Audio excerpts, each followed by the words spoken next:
Bonjour à tous, alors bienvenue sur cette deuxième étape des 3 jours de Cherbourg, une étape de 159,2 km avec un départ de la salle de l'Europe, donc la salle de permanence pour ces 3 jours de Cherbourg, donc à Tour-la-Ville, direction le circuit traditionnel d'Octeville, le circuit du Grand Prix de Michel Lerre.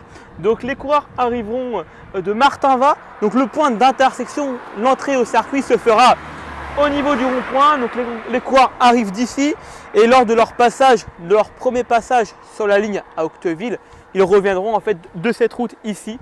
Donc c'est un circuit de 20,8 km à parcourir 3 fois. Allez, c'est parti pour le lancement de ce circuit virtuel.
Bon, rebonjour Frédéric, alors nous voici sur cette deuxième étape des 3 jours de Cherbourg. Qu'est-ce que tu peux nous en dire?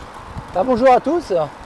C'est une étape, je dirais, de transition peut-être, où ça va être un départ ultra rapide parce qu'on part vers le Val de Serre, donc du côté est du Nord-Cotentin, où là, effectivement, le vent peut faire la différence sur des bordures et les groupes peuvent se dégager. La première partie d'étape est relativement plat, jusqu'à la première difficulté, la Pernelle, qui va être au bout d'une heure de vélo à peu près.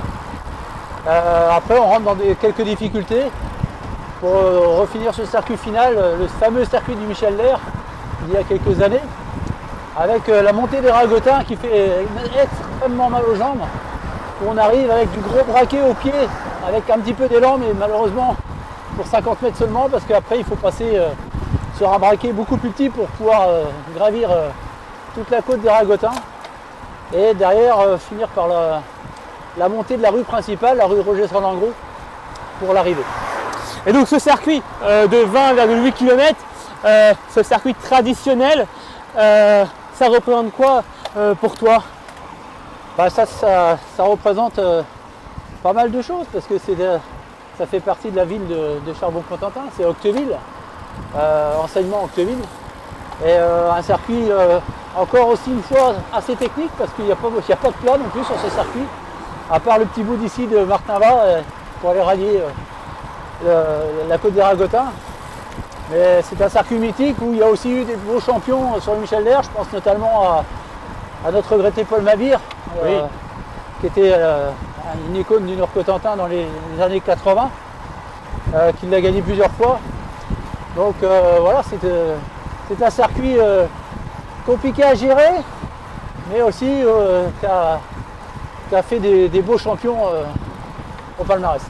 Et donc une étape destinée à qui après une étape de grimpeur, une étape de puncher, c'est à qui cette étape? Je pense que les principaux prétendants à la victoire finale peuvent se neutraliser, qui peut profiter à des outsiders entre guillemets. Je pense qu'une attaque au pied des ragotins, un homme seul, très costaud, un outsider, qui est 5-6e au général, peut aller envisager la victoire d'étape et se replacer au général pour aller jouer le général le lendemain. Bon, elle est mythique cette côte des ragotins. Ouais, c'est mythique. Voilà, c'est ce que j'ai dit tout à l'heure. Là, on va arriver avec de l'élan pendant 50 mètres là, et pas tout de suite, on va se cogner la tête dans le bitume parce que on avoisine les 20% de pente. Et là, du coup, voilà, on s'aperçoit qu'on avait grand plateau il y a 100 mètres, et là, on se retrouve avec le petit plateau directement. Et ça va faire super mal aux jambes. Donc tu vas me dire que là, je vais souffrir en fait pendant 1 km à peine. Oh, pas 1 km, mais allez, 950 mètres. Ouais, ça va faire mal. Hein. Franchement, ça arrête bien et ça fait vraiment mal aux jambes. Il va pas falloir se dégager au premier tour. Parce que derrière, il y a aussi la montée du bourg. Là, grosso modo, il y a 3 km de montée. Quand on redescend, oui, avant de redescendre sur Flottementville, d'ici, on a 3 km. Alors, si on fait une petite référence avec ton maillot tricolore, il y a quelques années, Matteo Verger avait remporté cette deuxième étape. Et là, cette année, on l'a vu sur ce Tour de France 2025. Effectivement, comme quoi, encore une fois, les 3 jours, même sur la deuxième étape, eh ben, c'est une référence pour passer l'échelon supérieur. La preuve en est de Matteo, qui a effectué son Tour de France cette année et qui a très bien figuré d'ailleurs. Effectivement, cette portion-là, c'est la seule portion où on va pouvoir récupérer légèrement, boire un coup, pourquoi pas s'alimenter avec un dernier gel pour entamer le dernier tour. Et ça permet de récupérer pour réenchaîner derrière la montée du San-Langros, la rue Victor Hugo, pour aller rejoindre le Flottementville. On est dans le dernier kilomètre. Dernier virage juste en face de nous, avec un petit air-plein au milieu. Il faudra bien le négocier. Si c'est un peloton groupé qui arrive,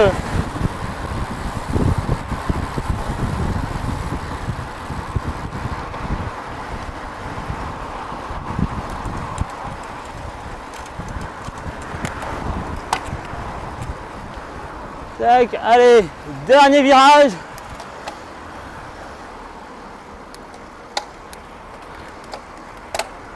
Une arrivée ici, rue Roger, Salengro.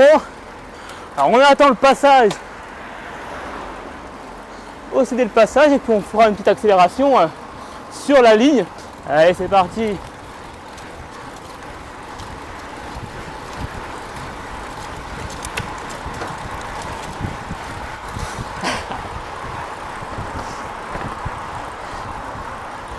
Ah ouais. Et voilà, victoire de Frédéric Lecronier.